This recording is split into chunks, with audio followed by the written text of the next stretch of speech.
Good morning, friends. Well, we did not have much to read on today's newspaper, but still there are some news जो कि editorial में थी. उसके अलावा you have to be careful about Omicron. It is spreading too fast. 1.69 lakhs in a single day. It's too high. ठीक है, तो भाई बच के रहो. उसके अलावा directly we can come to our editorial page for today. I could have directly skip to the main page to editorial, but I was looking कि अगर कुछ बीच में ऐसा है कि मैं अंडरलाइन कर रखा है या नहीं ऐसा कुछ, but there was nothing that far good to tell you. One thing is extending GST compensation as a reform catalyst.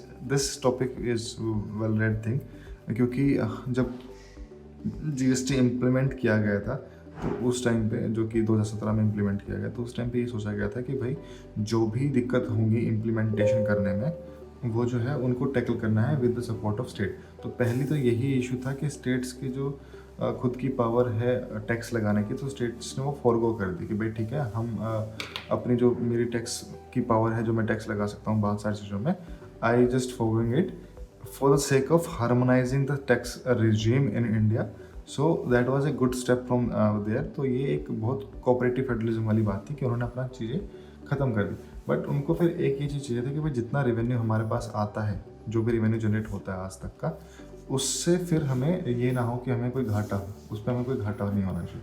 तो वो घाटा ना हो, इसलिए फिर सेंटर ने क्या कहा कि भाई 2015-16 और 16-17 में जो आपको रेवेन्यू जनरेट हो रहे थे, taking that as a base period, और उसके बाद लेट से कि 14% राइज आपका हर साल हो रहा है. 14% राइज हर साल हो रहा था आपकी जीडीपी में, या फिर वो उस टैक्स में मैं आपको जो भी डिफरेंस क्रिएट होगा उसको कंपनसेट करूंगा. That is what centre said. तो इसीलिए फिर सेंटर ने एक सेस लगाया कि जीएसटी कंपनसेशन सेट.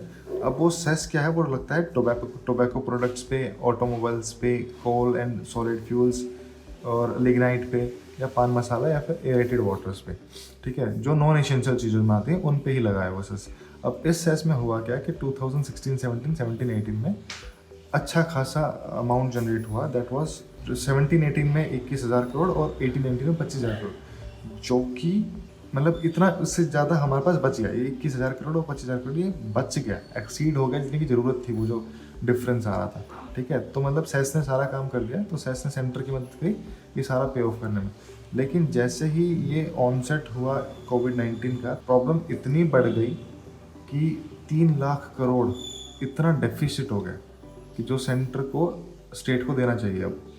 अब स्टेट के पास भी इतना पैसा तो नहीं है. ठीक है, इनिशियली तो ऐसा हुआ कि भाई ठीक है, जो था वो जो शॉर्टफॉल 18-19 में हुआ था वो तो कवर अप कर लिया गया. ठीक है, लेकिन 1920 में जो शॉर्टफॉल हुआ था वो कवर अप हो गया. लेकिन जो 2021 में आया, that shortfall was more than 3 lakh crore. अब ये तो पॉसिबिलिटी नहीं है गवर्नमेंट के पास कि भाई इतना तो कैसे ही कर पाओगे. इसमें फिर कुछ 65,000 करोड़ जो है वो सेस से आया, बट 2.30 ये फिर भी बच गया. इसको गवर्नमेंट ने बोला कि हम 2 हिस्सों में तोड़ के देंगे, 1.15 एक बार और 1.15 एक बार, क्योंकि गवर्नमेंट के पास खुद से भी इतना पैसा नहीं है ना, कि उसको भी इम्पैक्ट हुआ है कोविड-19. अब जब वो पैसा प्रॉपरली नहीं पहुंच पा रहा है स्टेट के पास, तो एक एपैथी जनरेट हो गई है toward central government in this. ये कहता है ना कि जब मेरे को पैसे आने होते हैं किसी से, तो मिसट्रस्ट कैसे गेन होता है, कि मिसट्रस्ट ऐसे होता है कि भाई या तो मैं कोई फॉल्स इन्फॉर्मेशन से पैसे मांग रहा हूँ, ठीक है, या फिर मेरा जो स्टेट गवर्नमेंट पहले कहा था वो काम हो रहा है. अब इसमें दोनों ही फंसे हुए हैं. माना कि स्टेट गवर्नमेंट ने आपको कहा था कि पैसे देना है, लेकिन स्टेट गवर्नमेंट खुद भी तो कोविड-19 के चक्कर में फंस गया ना. अब मैं सिर्फ इसको इतने तरीके से देखूं कि भाई मेरा तो जो है वो हिस्सा बनता था, मेरे को सिर्फ अपना हिस्सा चाहिए, तो उस सेंस में जाना तो 1.1 लाख आपको देने चाहिए थे, जो कि गवर्नमेंट ने दे भी दी. अब इससे आगे क्या, ठीक है, व्हाट गोज बियॉन्ड, बिकॉज 2022 भी ऐसा ही चल रहा है. यहाँ पे भी कोई बहुत ज़्यादा जीडीपी में बूम आएगा नहीं, और maybe third wave is going to come. तो ऐसे में जब हमें पता है कि प्रॉब्लम्स हैं, तो ऐसे में क्या नहीं लगता कि स्टेट अपनी जो मांग कर रहे हैं, क्या कि जो ये 2022 में जो है, क्योंकि उन्होंने बोला था कि 5 साल तक हम ऐसे कंपनसेट करेंगे, बाद में नहीं करेंगे, तो अब वो कंपनसेशन तो अभी ख़त्म हो जाएगा. और जो स्टेट्स को घाटा हुआ 3 लाख करोड़ तक का, ये घाटा स्टेट कैसे बेयर करेगा. So for this we have to go beyond it, and 2022 से बढ़ा के उसको 2027 कर देना चाहिए, ताकि ये स्टेट्स को भी एक अच्छा वो कहते हैं ना कि एक अच्छा मैसेज आए कि हम आपके साथ हैं, क्योंकि आपको भी अपने लोगों की सेवा करनी है, उनका काम करना है, और that is a good thing to be done.